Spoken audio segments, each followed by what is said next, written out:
Kalena dhammat sawanang etamang kalamutamang. Penuturan syair Dhammapada di video ini ditujukan untuk kita renungkan. Penuturan bahasa Palinya bukan sebagai sarana pembelajaran pengucapan bahasa Pali yang benar. Meskipun demikian, penutur tetap berusaha sesuai kemampuannya untuk mengikuti aturan pengucapan menurut tata bahasa Pali.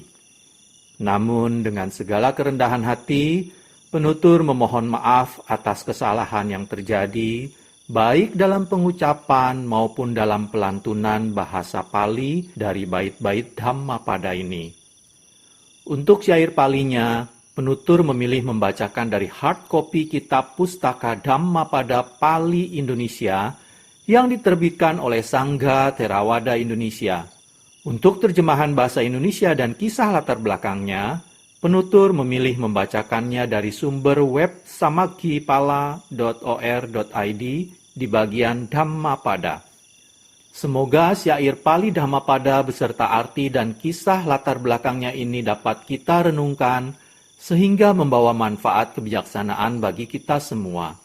Semoga semua makhluk berbahagia. Sadhu, sadhu, sadhu. Terima kasih. Namo tassa bhagavato arahato samma sambuddhassa.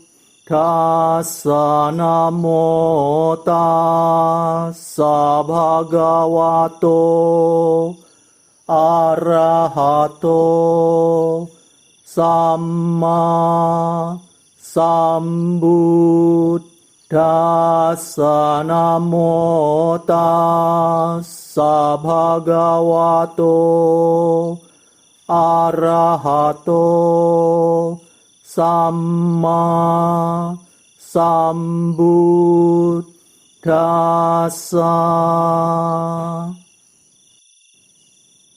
Pembacaan bait-bait Dhammapada beserta arti dan kisah latar belakang dibabarkannya bait tersebut oleh Buddha Gautama. Magga Wagga, kelompok bait tentang jalan.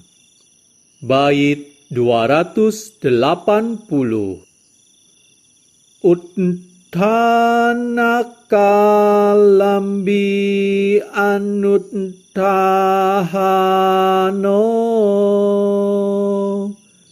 yuwa bali alasiang upeto sang sana sangkap pamano kusito panyaya maggang alasona windati.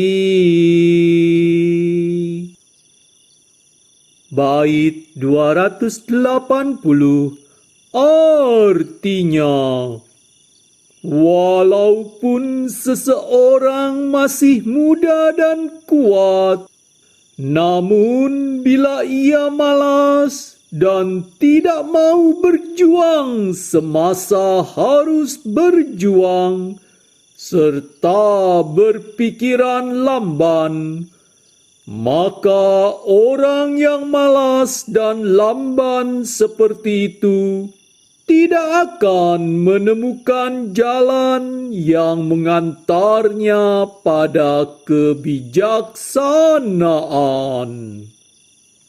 Kisah latar belakang dibabarkannya bait 280 Magga Wagga oleh Buddha Gautama. Kisah Tisathera, biku yang malas.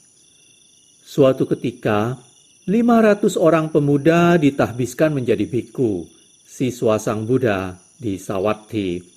Setelah menerima pelajaran meditasi dari Sang Buddha, para biku baru tersebut, kecuali satu biku, pergi ke hutan untuk berlatih meditasi. Mereka berlatih dengan tekun dan sungguh-sungguh, sehingga dalam waktu singkat, mereka semua mencapai tingkat kesucian arahat. Ketika mereka pulang ke wihara untuk memberi hormat kepada Sang Buddha, beliau sangat gembira dan puas dengan pencapaian mereka. Biku Tissa yang tertinggal tidak berusaha keras sehingga ia tidak mencapai apa-apa. Ketika Tissa tahu bahwa hubungan antara Sang Buddha dan para biku sangat baik dan dekat, ia merasa agak dilupakan dan menyesal karena ia telah menyia-nyiakan waktunya selama ini. Sehingga ia memutuskan untuk berlatih meditasi sepanjang malam. Ketika ia sedang berjalan dalam meditasinya di suatu malam, ia tersandung dan mengalami patah tulang di pahanya. Biku yang lain mendengar teriakannya, segera datang menolongnya. Saat mendengar peristiwa itu, Sang Buddha berkata, "Para biku, ia yang tidak berusaha keras pada saat harus berusaha, tetapi menyia-nyiakan waktunya, ia tidak akan mencapai jhana dan pandangan terang Sang Jalan." Kemudian Sang Buddha membabarkan bait 280 berikut. Walaupun seseorang masih muda dan kuat, namun bila ia malas dan tidak mau berjuang semasa harus berjuang, serta berpikir lamban, maka orang yang malas dan lamban seperti itu tidak akan menemukan jalan yang mengantarnya pada kebijaksanaan. Kalena dhammat savanang etammang kalamuttamang